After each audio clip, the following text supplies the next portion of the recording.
बात करें अशोक तंवर की तो क्या लगता है कि आपकी पार्टी को जिता पाएंगे? मेडिकल कॉलेजेस की बात कर रहे थे, लेकिन आज तक यहाँ एक कॉलेज नहीं बन पाया।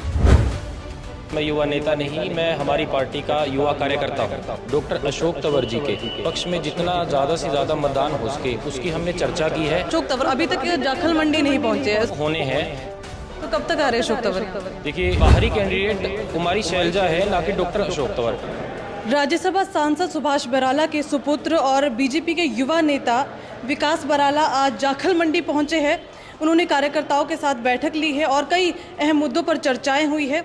लोकसभा क्षेत्र सिरसा के उम्मीदवार है बीजेपी के जो अशोक तंवर, उनके लिए भी वोटों की अपील की है उन्होंने।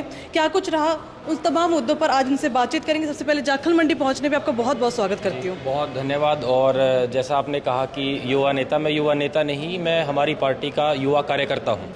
जी, बहुत धन्यवाद। चलिए, बात करें जाखल मंडी आप पहुंचे हैं तो बैठक हुई है, क्या कुछ चर्चाएं रही है और क्या कुछ रणनीति और क्या कुछ गुरुमंत्र दिया गया है कार्यकर्ताओं को? ये गुरु मंत्र नहीं, ये हमारे नेता आदरणीय श्री सुभाष बराला जी की तरफ से जो संदेश था, जो हमारे जाखल मंडल के जो आज हम बैठकें ले रहे हैं। हमने अभी गाँव की बैठक ली है इससे पहले, और इसके बाद अभी जैसे आपने देखा कि यहाँ मंडी के सभी कार्यकर्ताओं की बैठक ली है। उस बैठक ने हमें यही चर्चा की है कि किस प्रकार भारतीय जनता पार्टी की सरकार ने जो पिछले 10 वर्षों में जो पॉजिटिव काम किए हैं, जितने जन जन तक जो सुविधाएं जो लाभ पहुंचे हैं, हम उनके बारे में आम जन तक उन विषयों को रखें और भारतीय जनता पार्टी के कैंडिडेट डॉक्टर अशोक तंवर जी के पक्ष में जितना ज़्यादा से ज़्यादा मतदान हो सके उसकी हमने चर्चा की है और उसकी एक रणनीति बनाई है कि किस प्रकार भारतीय जनता पार्टी का एक एक कार्यकर्ता जाखल के बूथ पर और बूथ के एक एक पन्ने पर किस प्रकार अपने आप को मजबूत करे और किस प्रकार जन जन तक जाकर भारतीय जनता पार्टियों की नीतियों का प्रचार करे और वोट डालने की अपील करवाए। बात कर जाखल की तो यहाँ से कितने वोटों से अशोक तंवर को जिता रहे हैं? देखिए, आप वोटों का अनुमान आप ऐसे नहीं लगा सकते, लेकिन ये मेरा बिल्कुल विश्वास है। और आपने भी देखा आज मीटिंग में जिस प्रकार भारतीय जनता पार्टी के सभी वरिष्ठतम और युवा कार्यकर्ता साथी जिस प्रकार आए हुए थे और सभी पदाधिकारी यहाँ पे पहुँचे हुए थे, मैं आपको ये विश्वास दिलाता हूँ कि जाखल मंडी भारी मतों से हमारे प्रत्याशी डॉक्टर अशोक तंवर जी को जिताने का काम करेगी। बात करें अशोक तंवर की, जिस तरीके से उन्होंने कई सारी पार्टियां बदली है, कांग्रेस में थे, तृणमूल कांग्रेस में गए, आम आदमी पार्टी में गए, उसके बाद अब आपकी पार्टी में किस्मत आजमा रहे हैं, तो क्या लगता है कि आपकी पार्टी को जिता पाएंगे? क्योंकि इतनी पार्टी में, क्योंकि उनके ऊपर आरोप है कि कांग्रेस जब 2019 में हारी थी चुनाव तो उनकी वजह से हारी थी, क्योंकि तब वो प्रदेश अध्यक्ष थे।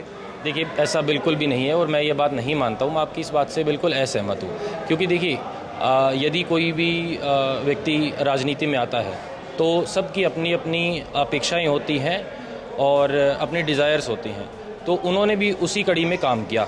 उनको कांग्रेस में सम्मान नहीं मिल पाया तो वो उन्होंने कोई दूसरी पार्टी बदली, और अब वो पार्टी बदल के यदि भारतीय जनता पार्टी में आए हैं, उनको सम्मान मिला है।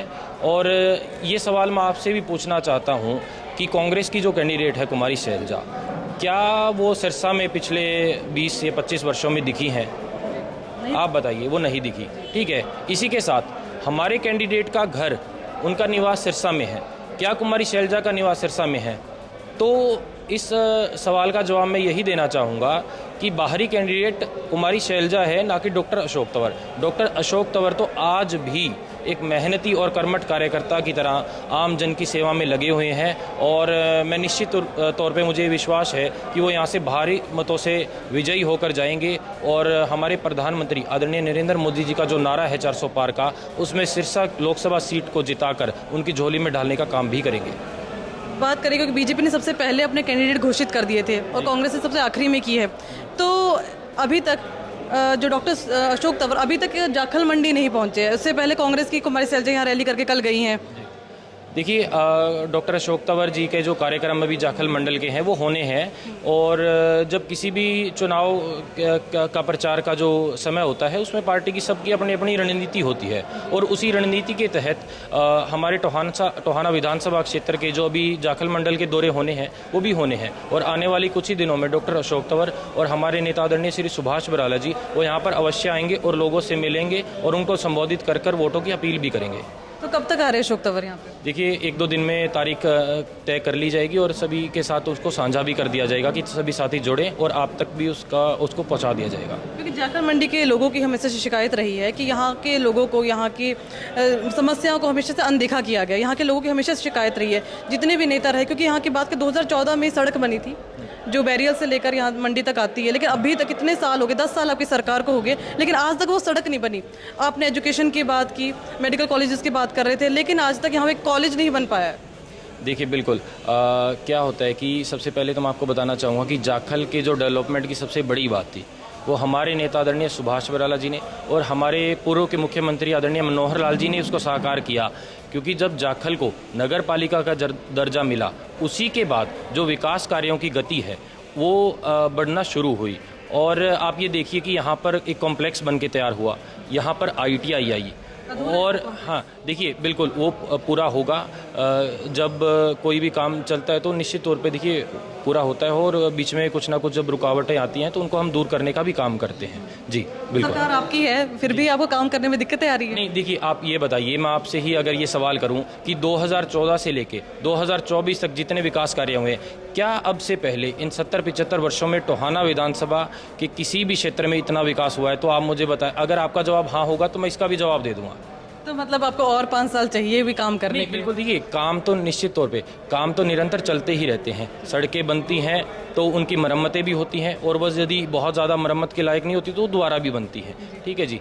और इसी प्रकार विभिन्न स्तर पे जो कार्य हैं उनकी ज़रूरत के हिसाब से उनकी समीक्षा होती है और सरकार निश्चित तौर पे उसका एक्शन लेके और उन कार्यों को पूरा करने का भी काम करती है। चलिए, अच्छा ये बताइए, विकास बराला भी आने वाले टाइम पे क्या चुनाव लड़ेंगे?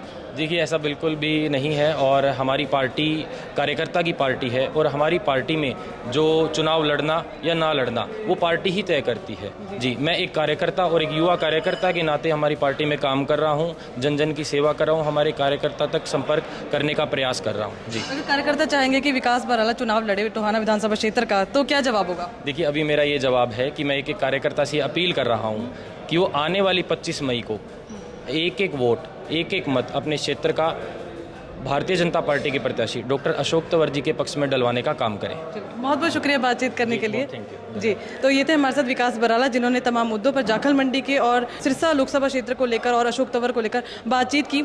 आपकी क्या कुछ राय है इस बातचीत को लेकर, कमेंट करके ज़रूर बताइएगा। तब तक के लिए मुझे दीजिए इजाज़त। धन्यवाद। लेटेस्ट वीडियोस के लिए अभी सब्सक्राइब करें A1 हरियाणा को और प्रेस करें बेल आइकन ताकि सभी अपडेट्स आपको मिले सबसे पहले।